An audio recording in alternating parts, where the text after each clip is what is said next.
பேரன்பிற்குரிய டாக்ஸிகள் தமிழ் உறுப்பினர்களே, பெருமதிப்புக்குரிய ஐயா அவர்களே, உங்களுக்கு 40க்கும் மேற்பட்ட படங்கள், 22 நூல்கள், யூடியூப் சேனல், எப்படி உங்களுக்கு நேரம் கிடைக்கிறேன் தெரியல. ஒரு நாளைக்கு 40 மணி நேரம் உங்களுக்கு கூட கடவுள் கொடுத்துட்டான்னு நினைக்கிறேன். அல்லும் பகலும் ஏதாவது உழைத்து ஐயா அவர்களுடன் மேடையை பகிர்ந்து கொள்ள ஒரு வாய்ப்பு ஏற்படுத்தி கொடுத்த செயற்குழு உறுப்பினர்களே, எக்ஸ்ட்ரா பேப்பர் எழுதி நோட்ஸ் எல்லாம் போட்டு வந்திருக்காங்க. இருந்தாலும் தப்பான சைடில் உட்காந்துருக்காங்க எதிரணிகள் அவர்கள் எல்லாருக்கும் சேர்ந்து வணக்கங்கள்.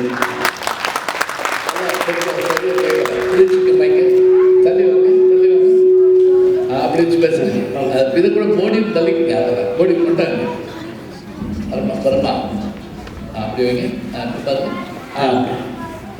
அப்படியே அந்த தண்ணிக்கு போயிடாதீங்க. சேர்ந்துடுவாங்க. கொஞ்சம் படப்படப்பாக இருக்கு. வழக்கமாக கூத்துப்பட்டுற ஒரு 4 பேர் இருக்க மாட்டாங்க. அப்படி 4 பேர் இல்லாமல் கன்ஃபார்ம் பண்ணி பழக்கமாகிடுச்சு. திடீர்னு கூட்டத்தை கொண்டு கொஞ்சம் படப்படம் போடுச்சு. எதுக்கு சிரிக்கிறாங்கன்னு பார்க்காதீங்க. நீங்கள் தான் இடுக்கன்னு வருங்கால எங்கன்னு சொல்லுங்க. நான் வந்து உடனே சிரிக்க ஆரம்பிச்சிட்டேன். ரொம்ப கஷ்டப்பட்டு கொடுத்து கூட்டிட்டு வரணும். வேணுக்கு 40 பேர் இருந்தால் போதும், 10 பேர் இருந்தால் போதும் சொல்லாங்க. ரஞ்சினி அவர்கள் வந்தார்கள். பல உணர்வுகள் பற்றி பேசினாங்க. நிம்மதி, மகிழ்ச்சி எல்லாம் சொன்னாங்க. அவங்க வீடு தான் அன்பேசியம், வீடு தான் சொர்க்கம்ன்ற மாதிரி சொன்னாங்க. அது சொன்னோடனே எனக்கு ஒரு நகைச்சுவை தான் நான் வந்துச்சு. ஒருத்தர் வழக்கமாக ஆஃபீஸ்லேருந்து லேட்டாக வரவர் திடீர்னு ஒரு நாள் சீக்கிரம் வந்துட்டார். வழக்கமாக ஏன் லேட்டாக வரேன்னு திட்டுற அந்தம்மா வீட்டம்மா சீக்கிரம் வந்தாருன்னு மகிழ்ச்சி அடையும். சந்தேகம், என்ன நீ சீக்கிரம் வந்துட்டீங்க, என்ன பிரச்சனை அப்படின்னு கேட்குறாங்க. பிரச்சனை தான்மா, ஆஃபீஸில் ப்ராஜெக்டில் பெரிய சொதப்பல் வந்துச்சு, மேனேஜர் செம கடுப்பாயிட்டார். ஐயோ அப்புறம் அப்படின்னு கேட்குறாங்க. அவர்கிட்ட போய் சாரி சார் அப்படின்னு அவர் கோவத்தில் போட்டு ஹெல்ப் அப்படின்னாரு. நேராக கிளம்பி வீட்டுக்கு போயிட்டேன்.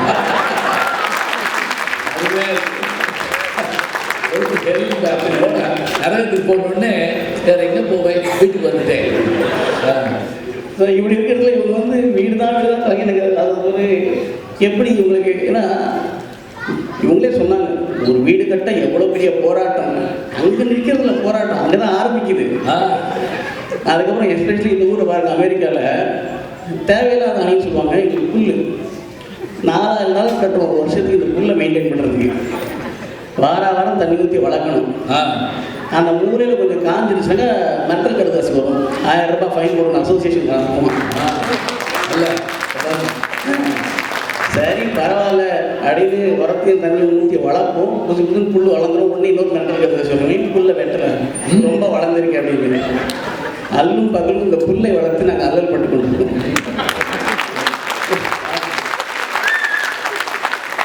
நீங்கள் பேசாமல் எப்போ புல்லே இருங்க. அந்த புல்லு தேவையில்லாத இல்லை, அது இல்லை, இதுதானாங்க ஆண்களுக்கு இருக்கக்கூடிய ஒரு போராட்டம். பெண்கள் அதோட மோசம். ஏன்னா இங்கே வீட்டு வேலைக்கு உதவிக்கு ஆள் வைக்கிறது ரொம்ப கஷ்டம். ஏன்னா அதிக செலவு. அவங்களே தான் சமைக்கணும், துணி துவைக்கணும், பாத்திரம் துளக்கணும், வீடு சுத்தம் செய்யணும். இது துவைக்கணுமா, பாத்திரம் துளக்கணும், அதான் பைத்து துவைக்கணும். இதுக்கு நடுவில் இவங்க சந்தோஷமாக இருக்குன்னு சொல்கிறது நம்புற மாதிரியா இருக்குது. தப்பான சைடில் உட்காந்துருக்காங்க. அதில் சமையல் கூட பண்ணிடலாம். சொன்னாங்க 600 ஐட்டம் ஒரு கல்யாணத்தில் பார்த்தாங்க. வீட்டுக்கு போனால் 6 ஐட்டம் இன்னும் ஒரு நாள் வரும். அன்றைக்கி ஃப்ரிட்ஜை க்ளீன் பண்ணியிருப்பாங்க. இல்லைனாக்கா சமைக்கிறது அவங்களுக்கு பிரச்சனை இல்லை, அடுத்த வேலை என்ன சமைப்பது. இனிமே நிறைய உணவு வந்தால் முதல்ல ஃப்ரிட்ஜை போய் தடுப்பாங்க. நீங்கள் என்ன ஃப்ரிட்ஜு கிளீனிங்கா? காத்தால ஒரு சமையல், மத்தியானம் ஒரு சமையல், சாயந்தரம் ஒரு சமையல், அடுத்த வேலைக்கு என்ன சமைப்பதுங்கிறது யோசிப்பது மிகப்பெரிய கடினம். லஞ்சுக்கு என்னம்மா மனைவியும் வீட்டில் கேட்போம், லஞ்சுக்கு என்னம்மா ஒரு எரிச்சலான வருவோம். இதே கேள்வி. சாம்பார் பண்ணணுமா, பாசம் கொடுறேன், ஐயோ நேற்று தானே சாம்பார் வச்ச அப்படின்வாங்க. குழம்பு வைக்கலாமன்னா அது போன வாரம் தானே வச்ச அப்படின்வாங்க. இப்படி எதை சொன்னாலும் இப்படி சொல்கிறீங்களா, நம்ம புதுசாக ஒரு டிஷ் ட்ரை பண்ணுறோமா அப்படின்வாங்க. எதுக்கு ரிஸ்க்கு, சாம்பார்லேயே செட்டில் ஆயிடும். ஒரு அம்மா கேட்டுச்சா, புளிக்குழம்பு வைக்கவா சாம்பார் வைக்கவா, நீ கை நான் பேர் வச்சுக்கிறேன் அப்படின்னு. அது என்னவா இருக்குது எனக்கு தெரியும். இதே மனைவி வேற இல்லை, இதே மனைவி வெளியில் கூப்பிட்டு போயிட்டு கிச்சனை க்ளோஸ் பண்ணிட்டு வெளியில் கூப்பிட்டு போயிட்டு இப்போ நீங்கள் லஞ்சுக்கு என்ன பண்ணாங்க 1008 பிட்ஸா பாஸ்தா பர்கர் 1008 ஆப்ஷன் சந்தோஷமாக வரும். மகிழ்ச்சி வீட்டில் அலப்படுறதுலையா இருக்குது. வெளியில் போய் ஆனந்தமாக இருக்கும்போது இந்த வீட்டில் வேலை சுமைகள் இல்லைங்கிற போது ஒரு மகிழ்ச்சி வருது பாருங்க, அதாவது மகிழ்ச்சி. வீடுனா என்னையா? வீடுனா ஆதி மனுஷன் வீட்டில் இருந்தான். ஒரு காலத்தில் அவன் காட்டிலையும் மல்லையும் தேடி தெரிஞ்சான், கிடைச்சதை சாப்பிட்டான், வேட்டையாடினான். உறங்கும் போது ஒரு இடம் தேவைப்பட்டது, அதுக்காக ஒரு இடத்துல ஒதுங்கினான். அந்த இடத்துல கொஞ்சம் பாதுகாப்புன்னு நாங்கள் சுவரோ தடுப்போ ஏதோ ஒன்று ஏற்படுத்திக்கிட்டான். அப்படி விலங்குகளுக்கும் தட்பவெட்ப சூழ்நிலைகளுக்கும் பாதுகாப்பு வேணும், அந்த இடத்துல இருந்து பாதுகாப்பு வேணும் ஒரு தடுப்பு ஏற்படுத்தி வீடு அமைஞ்சது. அந்த இடத்துல அந்த பாதுகாப்பு நிமித்தமாக வரும் அமைதி கிடைக்கிறது. அந்த நிம்மதி அமைதி என்பது மகிழ்ச்சி கிடையாது. அமைதி என்பது ஒரு மனதின் சமநிலை, அதிக உணர்வுகள் இல்லாமல் அதிக எண்ணங்கள் இல்லாமல் ஒரு சமநிலையில் இருக்கும். அந்த நிலையை தாண்டி மகிழ்ச்சி என்பது அதற்கு மேற்பட்டது. அதுக்கு ஒரு ஆரவாரம், ஒரு துள்ளல் தேவைப்படுகிறது, ஒரு குதூகலம் தேவைப்படுகிறது, அது அதிக உணர்வுகள் தேவைப்படுகிறது. அதை இப்போ வீட்லேயே ஓய்வெடுத்தது போக மீதி நேரம் வீட்லேயே முடங்கி கிடந்தாக்கா ஒரு முடக்க உணவு 4 செவத்துக்கு நடுவில் என்ன பெருசாக சாதிச்சிட முடியும்? ஒரு முடக்க உணவு ஏற்படுகிறது, அது ஒரு மன அழுத்தத்தை தருகிறது. அந்த மன அழுத்தம் மனதில் பாரமாகி சமநிலைக்கு கீழே போகும்போது துன்பம் தான் ஏற்படும், இன்பம் ஏற்படாது. அதுவே வெட்ட வெளியில் பறந்த வானத்தை பார்க்கும்போது இயற்கை அழகு, ஒரு காடு, மலை, அருவி எல்லாத்தையும் பார்க்கும்போது கடல், ஒரு மனதில் ஒரு குதூகலம். அந்த குதூகலம் தான் மகிழ்ச்சி ஏற்படுத்தும். 4 செவத்துக்கு தான் அந்த மகிழ்ச்சி வராது. அந்த குதூகலத்தை எழுந்துவிட்டு நம்ம வீட்டுக்குள்ளே இருக்கும்போது அது துன்ப நிலையை தான் இருக்கும். வீட்டில் இருந்தால் மன அழுத்தம் வந்தா வீட்டில் வந்துருக்காங்களா? வீட்டில் இருக்கவங்களோட இல்லையா? அதுக்கு வீட்டில்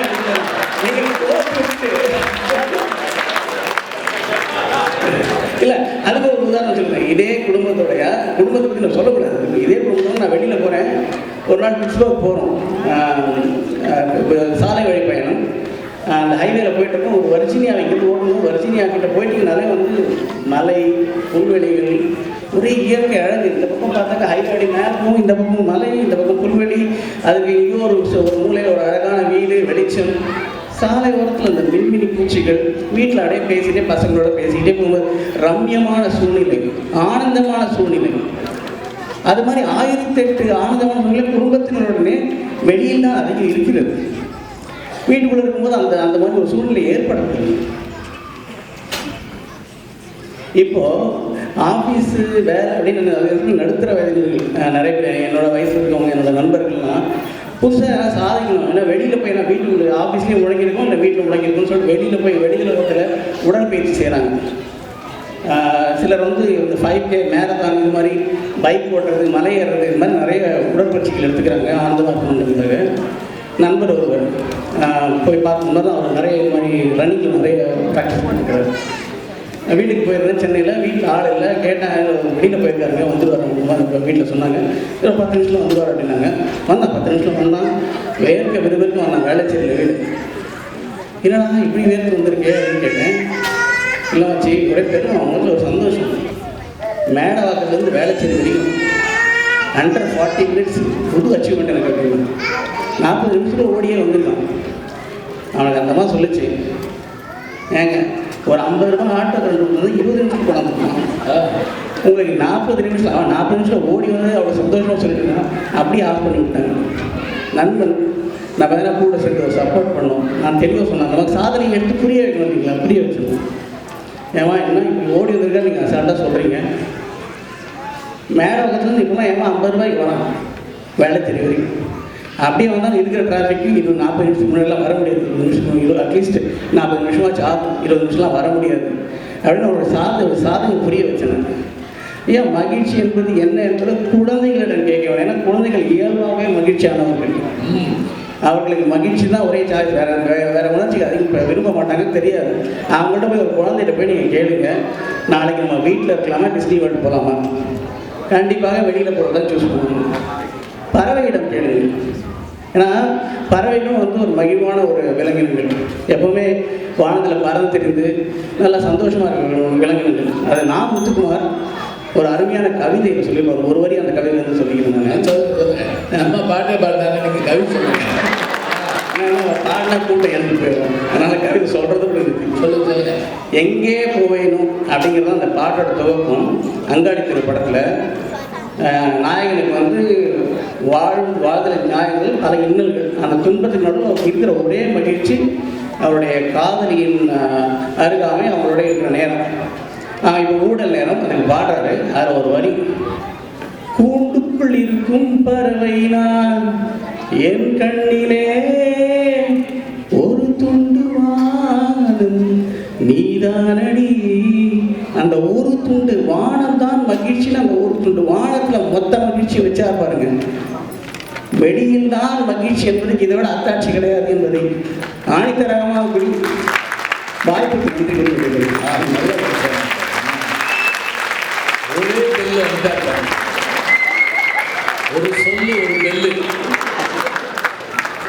அழகா சொன்னார். அந்த கூட்டுக்குள்ள இருக்கக்கூடிய பறவைக்கு ஒரு துளி வானம், ஒரு துளி தான் எவ்வளோ மகிழ்ச்சியை தரும். வெளியே பார்க்கணுங்கிறது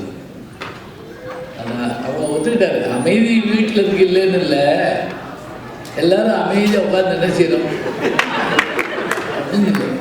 கல்யாணம் பண்ணியிருக்க கூடாதோ? சில பேர் 40 50 வருஷம் கழிச்சு யோசிச்சுட்டு இருப்பாங்க. அந்த அம்மா அப்படிதான் யோசிக்கும். இந்த நிம்மதியாக இருக்கிறதுக்கா சில பேர் வெளியே போவாங்க, அப்பயே சண்டை ஆரம்பிச்சிடும். பார்த்துக்கிறேன் அதெல்லாம். நான் அதில் இப்போ ரயில்வே ஸ்டேஷனில் பார்த்து கொடைக்கானலுக்கு நிம்மதியாக இருக்க போகிறாங்க. முதல் அங்கே போனோடனே வீட்டை போட்டியா முதல் கேள்வி. அந்தம்மா கேஸ் போட்டீங்களா? அவர் தான் சமையல் தெரியல. நாய்க்கு சோறுச்சியா? வைக்கலை. நான் உன்னை கட்டிருக்கவே கூடாது. இதுக்கு அதுக்கு என்ன சம்பந்தம்? நாய்க்கு சோறு வைக்கலாம் கட்ட மாட்டாங்களா? அப்படிதான் அந்த அம்மா கோவம் பயங்கரமாக வந்துச்சு. நானும் உங்களை கட்டிக்கூடாது. என்னை மாநகரில் கேட்டாங்க, மன்னர்கூரில் கேட்டாங்க, மைசூரில் கேட்டாங்க, பெங்களூரில் கேட்டாங்க. உன்னை உள்ளூரில் ஒரு பேரும் கேட்கல. நான் தானே கேட்டேன். அதுக்கு அந்த பையன் நான் உங்களுக்கு பிறந்திருக்கவே கூடாது. இப்படியா இருக்குது. அமைதிங்கிறீங்க, மகிழ்ச்சிக்கு வாங்க, புதுக்களை பார்க்கணும், அருவியில் குளிக்கணும். தென்காசியை தாண்டுற போது அந்த காற்றுல ஒரு ஈரச்சாரல் வரும்.